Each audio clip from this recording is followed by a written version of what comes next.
The first 3 verses of Genesis chapter 1 must happen in the life of every individual. In the beginning, God created Effa Emmanuel. Chapter 2 of your manifestation. And Effa Emmanuel became without form and void. And darkness took responsibility for what happened to Effa Emmanuel. Then chapter 3 must happen in your life. If not, you are doomed. The Spirit of God moved upon Effa Emmanuel and said over the destiny of Effa Emmanuel, let there be light. If that light does not break upon you, you are veiled and hidden forever. And darkness will use you to shine. You know, there is a way we don't know yet that the real trick Satan is playing is on our ignorance. We don't know that he is capitalizing on the fact that we don't know that he is the finger behind it.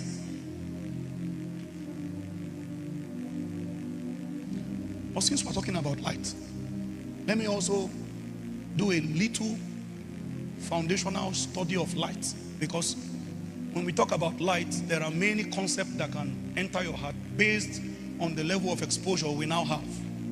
It will interest you to know that within the era where scriptures were written, nobody ever imagined that light can ever be produced from a bulb.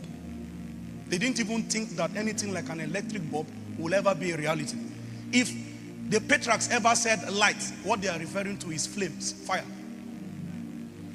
From the palace of kings to the houses of the lowest peasants, their only source of light is flame. So it's either there's a torch or there's a lamp, but by all means, there must be fire before there is light. In fact, the sun that currently gives light to our own galaxy, this particular sun that we are currently illuminated by, is actually fire. It's a combustion of gases. If you didn't miss your geography class, you will know that the sun is actually gases that are burning. This is why concerning John, in the book of John chapter 5 verse 35, he says he was a burning and a shining light. So there is no light without fire. If there is ever shine, there is burn. You shine only to the degree that you are burning. So if you don't burn, you cannot shine.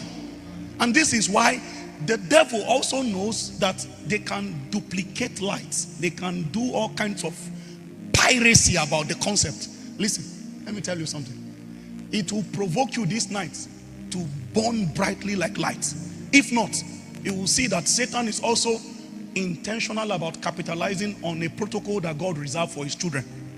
See what the Bible said. Since Satan knows that darkness is now the order of the day, he says, and be no marvel, for Satan has transformed himself into an angel of light. So even Satan chooses to manifest like light. How comes you now walk around without carrying light? Because anybody who burns, imagine if this whole hall, we off the light everywhere here, and then I lit maybe a small matchstick. Do you know everybody's attention will be on me?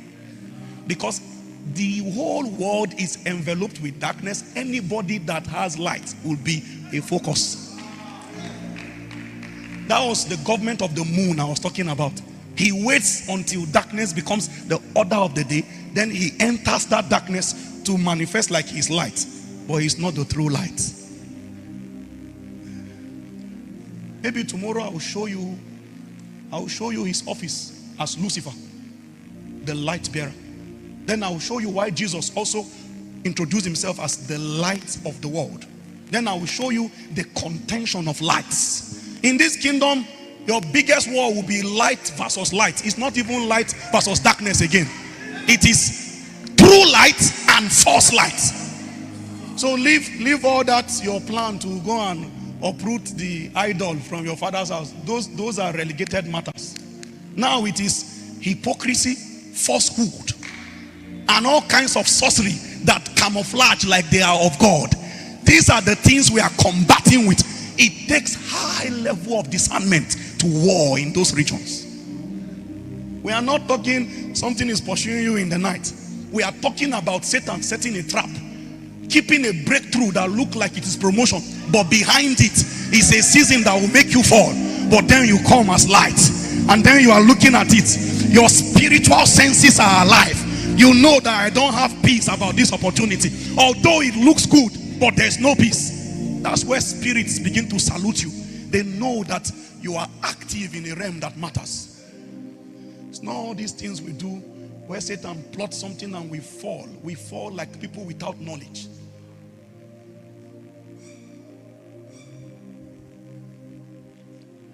You see, your biggest opportunity is the current situation of things. God actually allowed the darkness so that his children can manifest. Nobody appreciates light when there's no darkness. It is darkness that makes light appreciable. The market value of light is the presence of darkness. The more the darkness intensifies, the more the value for light. So your stage in destiny is not an elevated platform. Your stage is anywhere darkness rears its head around you. That's your opportunity to shine. But because we are not born in, we cannot bring light into our space. Since the true light must burn before it shines, there's another type of light that is not on fire, but it's like this. Our bulbs.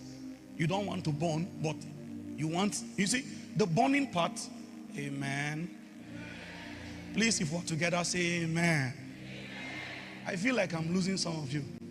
See, look at me. In Revelation chapter 5 verse 10, he says he has made us unto our God kings and priests. The priest is the person who burns.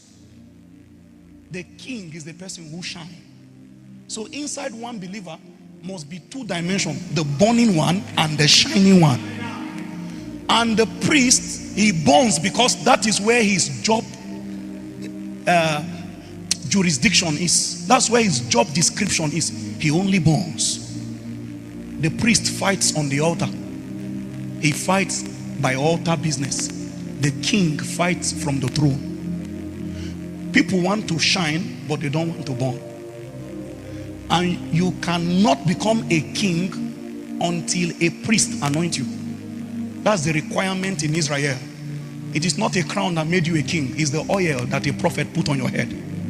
So for years, Saul was still wearing the crown, but the oil has come upon David's head. As far as heaven was concerned, a new king has been anointed. It has nothing to do with the golden crown. It is the oil on your head. It is the priestly dimension of your manifestation that gives rise to the kingly side. If you have not gone through the priestly side, you can never be a king. It is the priest that anoints the king.